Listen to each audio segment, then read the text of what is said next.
यह Bible in one year का हिंदी प्रकरण है। 122वां दिन। विरोध का सामना कैसे करें? विरोध को कैसे संभालें?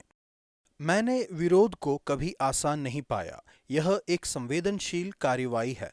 सही पहुंच रखना बहुत महत्वपूर्ण है। कार्य के लिए सही शब्द या गोल्फिंग अनुरूपता का उपयोग करना यह एक कौशल की तरह है, जिसमें यह जानना होता है कि कौन से क्लब का उपयोग करना है। जो विरोध का सामना करना जानते हैं उनके पास पहुंच और शब्दों की बहुत सी किस्में होती हैं, और वे जानते हैं कि उचित तरीके का उपयोग कैसे किया जाना है। विरोध हमेशा सही मार्ग में नहीं होता। हर एक निंदा का विरोध करना है और हर एक गलत कथनों को खंडन करना भी जरूरी नहीं है। मैं सच में उन लोगों की तारीफ करता हूं जो यह जानते हैं कि सामना कब करना है और जो बड़े प्यार से सामना करना जानते हैं। इफिसियों 4:15। सामना करना कब जरूरी है और यह आपको किस तरह से करना है। भजन संहिता 55 का 1 से 11। प्रार्थना पूर्वक बुराई का सामना करें। आजकल हमारे शहरों में बुरी शक्तियां कार्य कर रही हैं। बगदाद से लेकर ब्रसेल्स तक सारी दुनिया में बम विस्फोट और आतंकवादी हमले हो रहे हैं। दाऊद ने भी शहर में बुराई की हिंसात्मक और विनाशकारी शक्तियों का सामना किया था। जब दाऊद ने अपने शत्रु के कोलाहल और दुष्ट उपद्रव का सामना किया तो उन्होंने कहा, भला होता कि मेरे कबूतर के से पंख होते तो मैं उड़ जाता और विश्राम पाता। देखो, फिर तो मैं उड़ते उड़ते दूर निकल जाता और जंगल में बसेरा लेता। मैं प्रचंड बयार और आंधी के झोंके से बचकर किसी शरण स्थान में भाग जाता। पलायनवाद एक प्रलोभन है विरोध का सामना करने से बचने का, लेकिन बुराई का सामना करना चाहिए। आपको दूर भागने के लिए नहीं बुलाया गया है और ना ही इसके द्वारा पराजित होने के लिए, बल्कि आपको बने रहने के लिए और वह करने के लिए बुलाया गया है जो आप कर सकते हैं। जैसा कि संत पौलुस लिखते हैं, बुराई से न हारो परंतु भलाई से बुराई को जीत लो। रोमियो 12:21। हिंसा और विनाश के लिए दाऊद की प्रतिक्रिया थी परमेश्वर को हस्तक्षेप करने के लिए कहना। वह प्रार्थना करते हैं, हे प्रभु, उनको सत्यानाश कर और उनकी भाषा में गड़बड़ी डाल दे। भजन संहिता 55:9। विनाशकारी शक्तियों के विरुद्ध प्रार्थना हमारी महत्वपूर्ण प्रतिक्रिया है। प्रार्थना और कार्य साथ साथ चलते हैं। आपको दोनों की जरूरत है। जब आप शारीरिक रूप से मदद नहीं कर सकते, तब भी आप परमेश्वर से प्रार्थना जरूर कर सकते हैं। आपकी प्रार्थनाओं के कारण परमेश्वर कार्य करते हैं। हे परमेश्वर, मेरी प्रार्थना की ओर कान लगा और मेरी गिड़गिड़ाहट से मुंह न मोड़।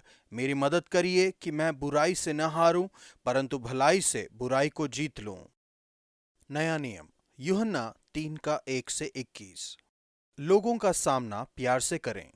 जो लोग कमजोर स्थिति में हैं उनका सामना करना अपेक्षाकृत आसान है और कभी-कभी कायरपन भी। जो अपनी नौकरी, स्थिति या धन में हमसे ज्यादा ताकतवर हैं उनका सामना करने में बहुत साहस चाहिए होता है। यीशु सामना करने में निपुण थे। वह इससे कभी भी पीछे नहीं हटे। दूसरी तरफ उन्होंने कभी भी बुरे इरादे से कार्य नहीं किया, बल्कि प्रेम से किया। निकोदिमुस यहूदियों का एक शक्तिशाली सरदार था, नीतिमान और खरा फरीसी और यहूदी शासन समिति का सदस्य भी था। यीशु उसकी पदवी से विचलित नहीं हुए। उन्होंने निकोदिमुस को फिर से जन्म लेने, अतीत की अपनी तकलीफों, आदतों और पुराने तरीकों को छोड़कर एक नई शुरुआत की आवश्यकता के बारे में प्यार से समझाया। यीशु का संदेश रूपांतरण के बारे में है। निकोदिमुस को पानी और पवित्र आत्मा से फिर से जन्म लेने की जरूरत थी। बाहरी शुद्धिकरण के साथ साथ पवित्र आत्मा का अंदर निवास करना भी जरूरी है। अब हम परमेश्वर को शरीर में नहीं देखते, बल्कि हम परमेश्वर के प्रमाण देखते हैं। जैसे हम हवा के बहने का प्रभाव पेड़ और पत्तों के हिलने से जान जाते हैं, उसी तरह से हम अदृश्य को दृश्य रूप में देखते हैं। यीशु कहते हैं, उसी तरह से हम पवित्र आत्मा को देख सकते हैं, लेकिन आप लोगों के जीवन पर उसके प्रभाव को देख सकते हैं, क्योंकि जो शरीर से जन्मा है वह शरीर है और जो आत्मा से जन्मा है वह आत्मा है। यीशु ने निकोदिमुस के विश्वास को चुनौती बड़े प्यार से दी।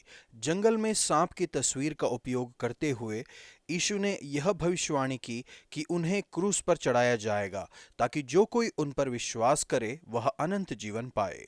विश्वास करना यानी भरोसा करना। हम जब भी किसी संबंध में प्रवेश करते हैं तब हम एक जोखिम लेते हैं। सभी संबंधों में भरोसा रखने की जरूरत है। प्रभावशाली संबंधों में भरोसा रखने से यह बढ़ता है और बना रहता है। यीशु परमेश्वर के प्रेम के बारे में सिखाते हैं। वचन 16 में प्यार के लिए उपयोग किया गया ग्रीक शब्द अगापे है, जो सिर्फ यूहन्ना में सुसमाचार में 44 बार नजर आता है। यह शब्द यूहन्ना के सुसमाचार का सारांश है और अवश्य ही संपूर्ण नए नियम का भी। परमेश्वर ने जगत से ऐसा प्रेम किया कि उसने अपना इकलौता पुत्र दे दिया, ताकि जो कोई उस पर विश्वास करे वह नाश न हो परंतु अनंत जीवन पाए। परमेश्वर हैं और उनका प्यार इतना विशाल है कि वह सभी मानव जाति को बिना किसी भेदभाव या अपेक्षा के गले लगा सकें। यह अनिश्चित या भावनात्मक प्रेम नहीं है। परमेश्वर का प्रेम असीमित रूप से अधिक है और यह आपके और मेरे लिए बलिदान होने की इच्छा से प्रदर्शित होता है।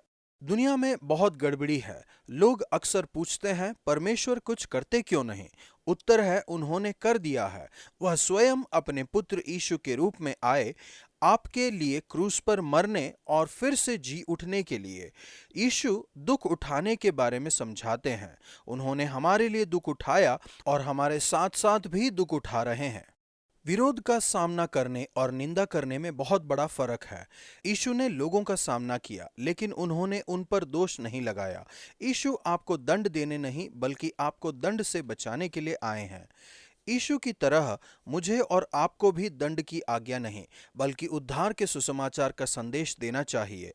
किसी व्यक्ति को बचाना यानी उसे खतरे से बाहर निकालना या उसे कैद से बाहर निकालकर उसे आजाद करना और उसे चंगा करना है और उसे संपूर्ण बनाना है। अगला, यीशु बताते हैं कि किस तरह से ज्योति प्रकट करती है और अंधकार को हटा देती है। यीशु कहते हैं, कुछ लोग उनका इनकार करते हैं क्योंकि उनके काम बुरे हैं। हम ज्योति में आना नहीं चाहते क्योंकि हम जो भी गलत काम कर रहे हैं उन्हें हम छोड़ना नहीं चाहते। हम नहीं चाहते कि लोग हमारे अंदर अंधकार का भाग देखें।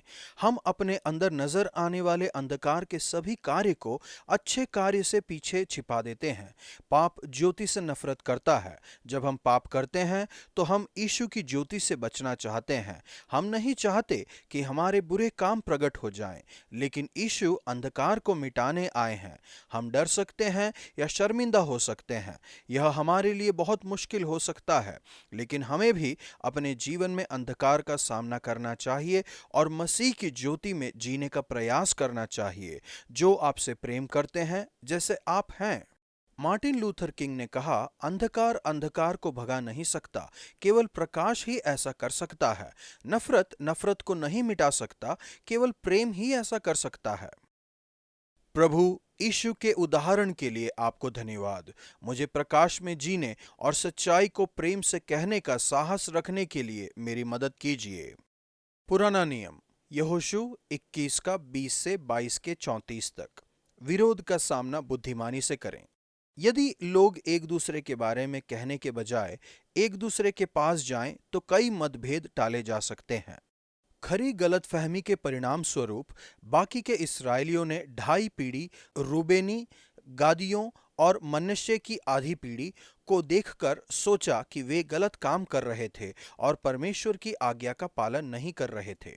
फिर भी सीधे युद्ध के लिए जाने के बजाय वे इतने बुद्धिमान थे कि उन्होंने उनका सामना किया और उन्हें मौखिक रूप से चुनौती दी। जब उन्होंने ऐसा किया तो यह स्पष्ट हो गया कि उनके डर बेबुनियाद थे। इसे अनदेखा करने के बजाय वे हस्तक्षेप पाना चाहते थे, जो कि सही था, क्योंकि जब शरीर का एक भाग प्रभावित होता है तो सारा शरीर प्रभावित हो जाता है। वे ऐसा नहीं कह सकते थे, वो जो करना चाहें करें। जब 2.5 पीढ़ी ने सामना किया तो उन्होंने स्पष्टीकरण दिया, हमने ऐसा इसलिए किया क्योंकि हमें ख्याल है। वे यह सुनिश्चित करना चाहते थे कि उनके बच्चों ने विश्वास बनाए रखा है।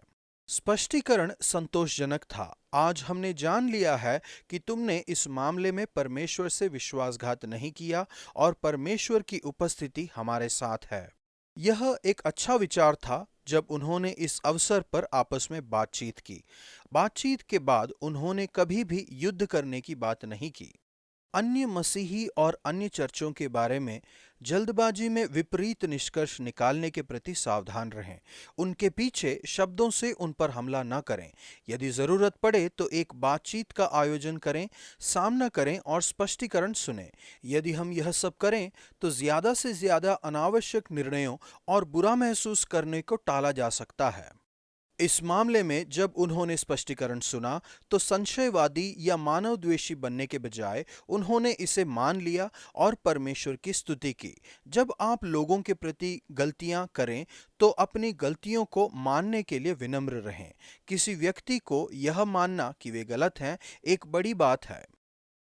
प्रभु, मुझे यह जानने के लिए बुद्धि दीजिए कि बातचीत करना, सामना करना और स्पष्टीकरण सुनना कब महत्वपूर्ण है। अनावश्यक विभाजन और मतभेद को टालने में मेरी मदद कीजिए। प्रेम पूर्ण सामना करने का कौशल सीखने में मेरी मदद कीजिए। भजन संहिता 55 9 से 10। मैंने नगर में उपद्रव और झगड़ा देखा है।